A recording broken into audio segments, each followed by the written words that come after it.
রক্ষক ছিল এক প্রাচীন ঘড়িপড়ি, নাম তার টিকটিকা।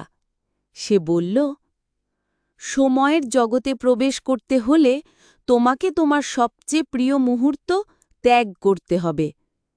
চন্দ্রা বলল, আমার সবচেয়ে প্রিয় মুহূর্তগুলোই তো হারিয়ে গেছে। আমি শুধু মায়ের মুখটা আর একবার দেখতে চাই। টিকটিকা তাকে নিয়ে গেল স্মৃতিঘরের মধ্যে। সেখানে চন্দ্রা এক জাদুকরী আয়নায় দেখতে পেল ছোটবেলার এক দৃশ্য। সে মায়ের কোলে বসে হাসছে। চন্দ্রার চোখ ভিজে গেল। তিলোত্তমা বলল, চলো না চন্দ্রা, ওই সময়টা আমরা একটুখানি স্পর্শ করে যাই।